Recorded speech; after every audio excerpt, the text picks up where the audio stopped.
आज हम लोग श्रीमद् गर्ग संहिता के गोलोक खंड के प्रथम अध्याय के 20वें श्लोक से प्रारंभ करने जा रहे हैं। पिछली वीडियोस में हमने 19वें श्लोक तक खत्म कर लिया था, जिसमें हम लोग देख रहे थे कि अब महाराज बहुलाश्व ने नारद जी से प्रश्न पूछा है, जिसका वो उत्तर दे रहे हैं।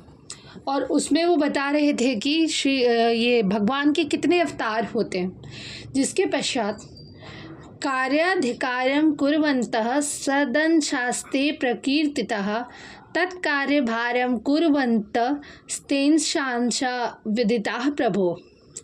येषामन्तर्गतो विष्णुः कार्यं कृत्वा विनिर्गतः नानावेशावतारांश्च विद्धि राजन् महामते। धर्मं विज्ञाय कृत्वा यः पुनरन्तरधीयत युगे युगे वर्तमानः सोऽवतारः कलाहरेः।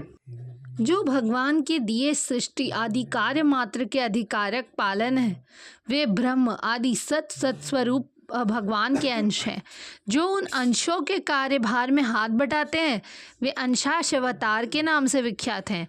परम बुद्धिमान नरेश भगवान विष्णु स्वयं, जिनके अंतःकरण में आविष्ट हों, अभिष्ट कार्य का संपादन करने फिर अगले हो जाते हैं, अभिष्ट कार्य का संपादन करके फिर अलग हो जाते हैं।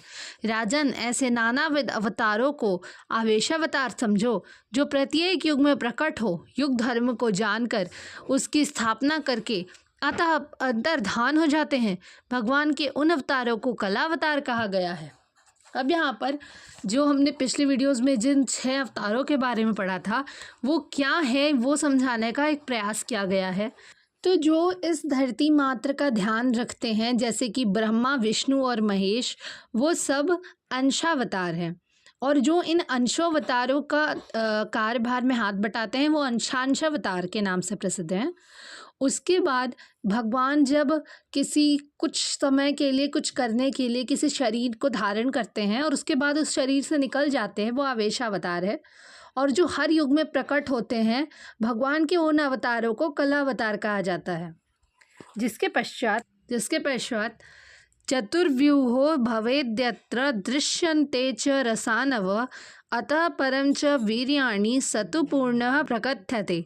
यस्मिन् सर्वाणि तेजांसि विलीयन्ते स्वतेजसि तं वदन्ति परे साक्षात् परिपूर्णतमं स्वयं। पूर्णस्य लक्षणं यत्र यं पश्यन्ति पृथक् पृथक् भावेनापि जनः सोऽयं परिपूर्णतमः स्वयं। जहाँ 4 व्यूह प्रकट होते हैं, जैसे श्री राम, लक्ष्मण, भरत तथा शत्रुघ्न एवं वासुदेव, संकर्षण, प्रद्युम्न और अनिरुद्ध, तथा जहाँ 9 रसों की अभिव्यक्ति देखी जाती हो, एवं जहाँ बल पराक्रम की भी पराकाष्ठा दृष्टिगोचर होती है, भगवान के उस अवतार को पूर्णावतार कहा जाता है। जिसके अपने तेज में अन्य संपूर्ण तेज विलीन हो जाते हैं, भगवान के उस अवतार को श्रेष्ठ विद्वान पुरुष परिपूर्णतम बताते हैं। जिस अवतार में पूर्ण लक्षण दृष्टिगोचर होता है और मनुष्य जिसे पृथक पृथक भाव के अनुसार अपने परम प्रिय रूप में देखते हैं, वही यह साक्षात परिपूर्णतम अवतार है। अब जहाँ 4 व्यू प्रकट होते हैं, जैसे श्री राम, लक्ष्मण, भरत, शत्रुघ्न और वासुदेव, संकर्षण, प्रद्युम्न और अनिरुद्ध, और ऐसे ही 9 रसों की अभिव्यक्ति देखी जाती है, जहाँ बल पराक्रम की पराकाष्ठा दृष्टिगोचर होती है, भगवान के उस अवतार को हम लोग पूर्णावतार कहते हैं। और जो जितने भी तेज विलीन जिस एक तेज में हैं, वो परिपूर्णतम अवतार हैं।